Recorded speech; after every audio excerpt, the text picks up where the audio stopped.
15 weeks of the regular season, one conference championship week, one Army Navy week.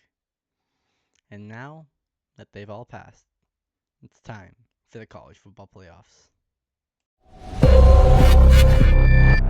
Yo! What is going on, everyone, and welcome to Storm the Field with DJ. I am DJ, and today we are going to be previewing the college football playoff bracket for the first week of the college football playoff. The first round is finally here. It's starting this Friday with Alabama, Oklahoma, and going all through Saturday night when Oregon takes on JMU. Pretty weak, primetime matchup, if I do say so myself as an Oregon fan. But whatever, it's fine. We got here, we made it, and now it's time to discuss this. But before we do any of that, most of the people who watch my videos are not subscribed. So if you guys could just check down below that you are subscribed, that'd be greatly appreciated. And also, while you're down there, please just like the video and comment down below what you think about how this first week of the college football playoff is going to go. So without further ado, let's get into this. First off, we're going to talk about the primetime game, Oregon JMU, because I feel like that is a less big matchup than the Miami Texas A&M matchup. Of course, it is a big seed difference, moving from the 5 seed to the 12 seed, and JMU was the fifth auto bid team coming from a second group of 5 school in the Sun Belt Conference. Now, one thing to note here, JMU has not played more than 2 Power 5 opponents. They only have played Louisville, and they lost that game. That has been their only loss on the season. Yet that has been the one haunting them. Looking at these stats here. This is going to be a defensive battle. These two teams rank both in the top 5 of total defense in the country. JMU ranking at number 2 as the second best defense in the country, and Oregon ranking in at number 4. Now, James Madison's quarterback, Anthony Barnett. Is it Anthony? Alonzo Barnett, the third. Pretty good season so far. They have had exactly 2,533 passing yards on the season with a almost 60% completion percentage, 21 touchdowns to 8 interceptions. He has been doing very well through the air. As well as that, he's been doing well on the ground with 115 carries for 544 yards and 14 touchdowns on the ground. But the true leader on the ground for this JMU team is Wayne Knight, 190 carries for 1,263 yards and 9 touchdowns. JMU really does not use the passing game a lot. Looking at these total stats for both rushing yards and passing yards, they have 500 more rushing yards than they do passing yards. And their leading receiver with 33 receptions only has 541 yards on the season. So not a huge pass-heavy team that is being played by the Ducks here, who are playing against, in Eugene, the first playoff game uh, in Autzen Stadium's history, of course, as it would be the first playoff game played for, that would be a home game for Oregon, as last year in the 12-team playoffs, they were the 1 seed, so had a bye week that week. However, the Ducks really have been struggling on their rush defense. While their elite pass defense is there, their rush defense has not been. Looking at the games where they have struggled in Iowa, against Wisconsin, against Indiana, against Penn State, they struggled to really stop the run. Penn State had 139 yards on the ground, which isn't a huge amount. Indiana really had not many more with 111, but you're allowing rushing yards that are making big plays for fourth down conversions and stuff like that. Your rush defense has to be better than that if you want to play. And JMU, being a team that is very good on the rushing side of the ball, you have to be able to stop that. So, let's get into my score prediction here. Now, I'm going to start off by saying this. Props to JMU. Good job. You guys made the playoffs. I've been a JMU supporter since their first year in the FBS 2 years ago when they were unable to make the Sun Belt Championship after going 11-1 in the Sun Belt because of a rule that new teams joining a conference cannot make the conference championship. And they did well last year as well. And this year, of course, being good enough to make the playoffs. Even if they wouldn't have made the playoffs and Virginia had made it over them, still would have been a top 25 team in the country in the CFP poll. But with that being said, props to JMU's Twitter. Oh my god, JMU's Twitter is amazing. As an Oregon fan, it is so funny to see JMU's Twitter and how they've been trying to troll Oregon. But that's not what's happening on the field. What's happening on the field will be a complete dominance by the Ducks. And I think we will truly see this in the fact that there is a change in level from those group of five conferences to the Power Five, Power Four now. But even Pac 12, I think, is decent, even though JMU did beat Washington State. Um, I do think that there is a big jump in competition from the top teams in both conferences. And Oregon was fighting for a spot in the Big Ten Championship till the very last minute. And it all came down to Ohio State beating Michigan for them to make it, for them missing out on that Big Ten Championship. So, when it comes to all of this being said, this game is also being played at Autzen Stadium. Autzen is one of the toughest places to play in the entire country. And this crowd will be rocking Autzen. Autzen will be over 60,000 strong in this game for the Ducks. With that crowd rocking in Autzen Stadium in a primetime scene, I see JMU scoring 10 points and the Ducks putting up a 40 burger on the Dukes. 48 to 10. Give me the Ducks in this matchup. I don't think there is much discussion here on who will win. I think it comes down to the discussion of how big will the win be for the Ducks. Um, Although I will say, would not be extremely would be disappointed, would not be extremely upset if JMU pulls off this upset. Chaos in college football is always fun, especially if it happens to everyone.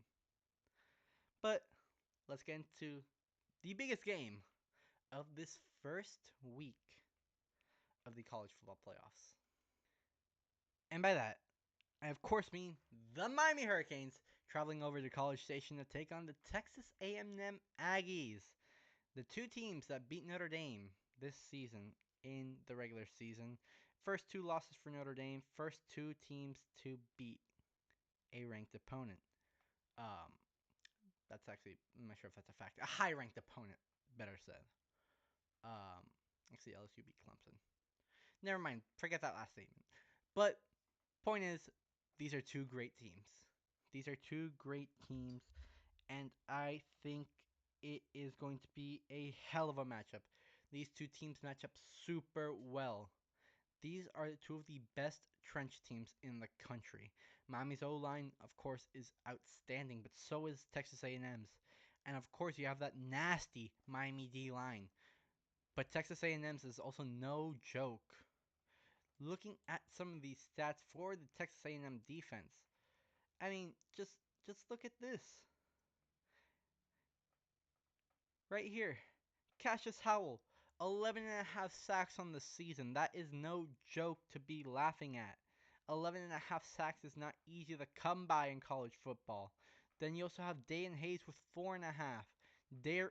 Damian Sanford, 3.5. They have a lot of people that could hurt you on this edge for A&M. However, they go up against what I do believe is the best D-line, at least best edge rushers in the country with the duo of Ruben Bain and Akeem Mesidor. Of course, Justin Scott up there, also very useful for the Canes. Um, Of course, Ruben Bain with 4.5 sacks, the same as Akeem Mesidor. Um, and Armaldo Blount, also very good on that D line for the Canes. So this is going to be a trench battle. Call it all out World War II warfare, World War One. I might be getting my history facts mixed up, but this is the trench warfare we have wanted. This is true football.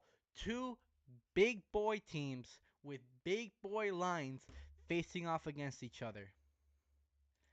So let's talk about this game a little bit more. Of course, Miami comes into this game 10-2 with losses over against Louisville and SMU. While A&M comes in with a one loss against a Texas team that also lost to Florida. Now Texas, not saying they're a bad team at all. They are a very good team. I think that one Florida loss was a fluke. And they did have a tough schedule, maybe deserved a playoff spot, and could see an argument from them reaching for a 16-team playoff. However, Miami played better all season long than A&M has, in my opinion. They played a tougher schedule than the Aggies. The Aggies had to face a total of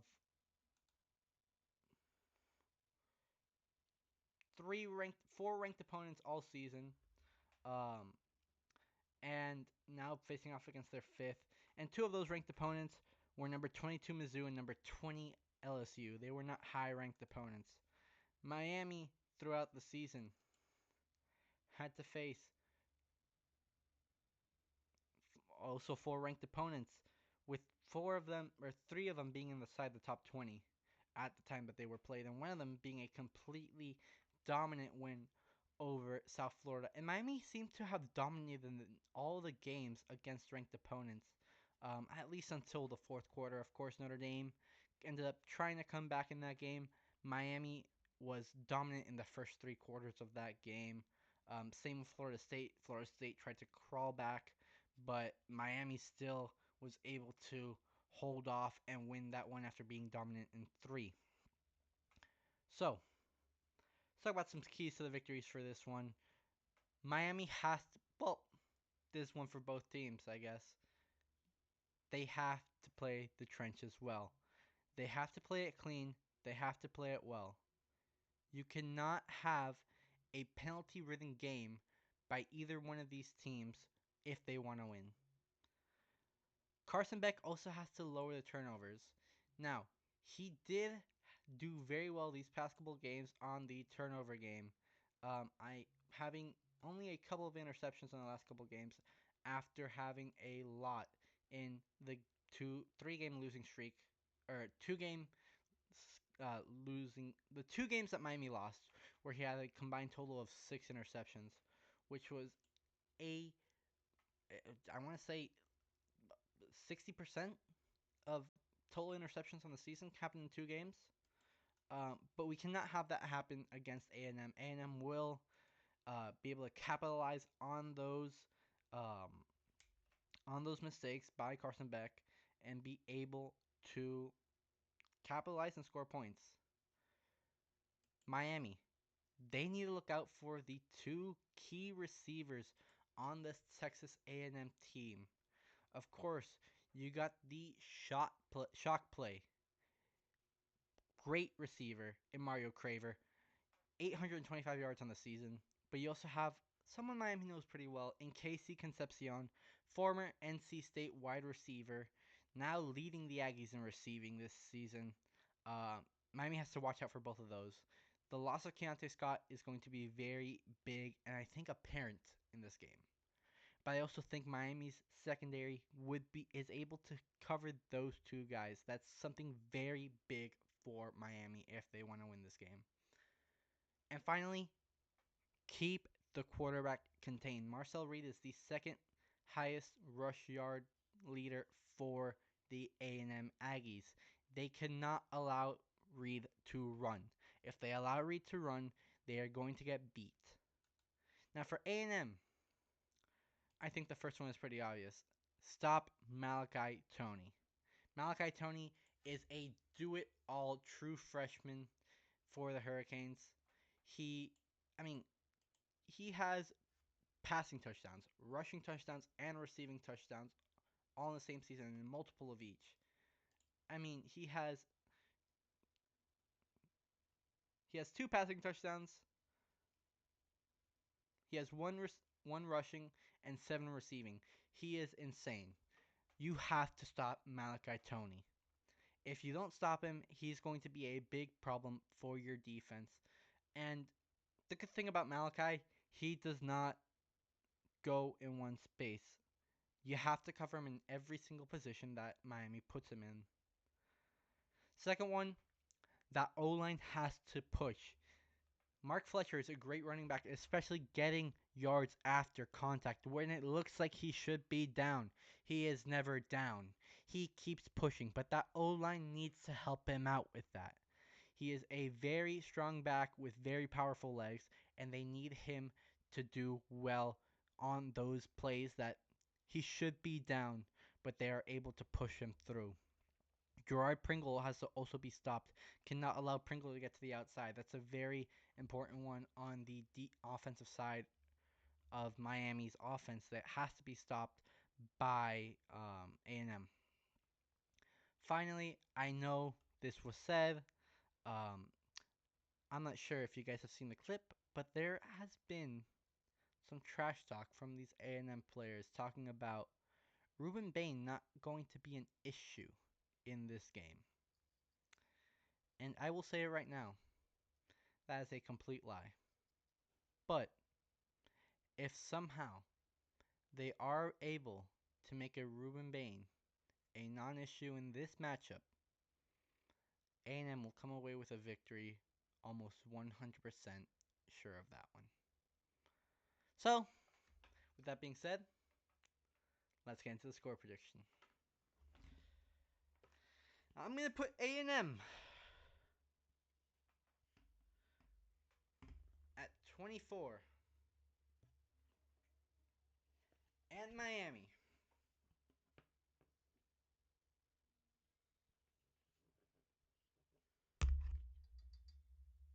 at 31. I think the Canes get it done in Kyle Field, in College Station. I think they get it done. The Aggies, they are a good team, but the Canes are one of the most dangerous teams in this college football playoffs. You don't want to overlook them. And I have a feeling A&M might look them over, especially because of those two losses. Don't want to say solid, because a solid loss doesn't exist. But bad losses aren't the only type of loss. So, right in the middle. I mean, they were good teams that Miami lost to. So, I think A&M's going to overlook Miami and look forward to Ohio State. I truly do. I truly think that A&M feels like they are the better team and that they will be able to beat Miami. But we'll see. I do think that this Miami defense will be good enough to stop this Texas A&M offense. And I think this Miami offense is just going to have to do enough to get the Canes this win. I really do think that this first run is going to be really exciting. And since we are in the playoffs, let's just jump over to what I think is going to be the other two results this week. All right, quick little segment here. Other two games, finish out the bracket. We got Tulane and Ole Miss, and we got Alabama versus Oklahoma, a rematch of a game that happened a few weeks ago. And I really don't know how we are going to do this. Alabama, great team throughout the season, had a great win against Georgia, but then fell apart the latter half of the season. Ty Simpson went from looking like a Heisman winner to a quarterback that doesn't look like Alabama's guy. He went from being a player that would have been on everyone's transfer window to someone that I could pick up and be fine with. However, Oklahoma, while healthy, is one of the greatest teams in the country, in my opinion, but they are not currently healthy. Mateer struggling after that thumb injury. It's going to be an interesting game for sure. But we saw this matchup in Tuscaloosa a couple of weeks ago, and we saw how Alabama played in the SEC championship. Give me the Oklahoma Sooners to move on to the next round. Then we got Ole Miss Tulane. Now, this is a very interesting one. I will say this right now. I am going to take Ole Miss in this game. However, I would not be extremely surprised if Tulane pulls off this upset. I do believe a head coach is one of the most important things for a college football team to have. And losing years before the playoffs is really going to hurt the Rebels in this game, I do believe. And I don't think Tulane is a bad team by any means necessary. I do think Tulane has the skills and the team that they could be a Power 4 team. I really do think Tulane should have moved up to the ACC instead of Stanford or Cal. I think that they would have been better teams for uh, the American or something like that over and Tulane moving up to the ACC. I think Tulane is at that level of a Duke, of a Virginia, of a team like that. Obviously, they're not going to be an elite ACC team, but they will be able to hang with the big boys. And I think they're going to be able to hang in this one. I think Oklahoma or Ole Miss takes it in a close one. But don't be surprised if Tulane gets this W. But yeah, guys, that's it for my week 1 of the college football playoff preview and predictions. If you guys enjoyed the video, leave a like down below, subscribe, and of course comment what you guys think about my opinions. Are they dumb? Are they not? Am I an idiot? Do I not know what I'm talking about? Or am I right? We won't really know until this weekend. But with that being said, I bleed orange and green and yellow, and DJ out. I'll see you all in the next one. Go Ducks, go Canes. Beat the Dukes, beat the Aggies. It's playoff time, baby. Let's get it.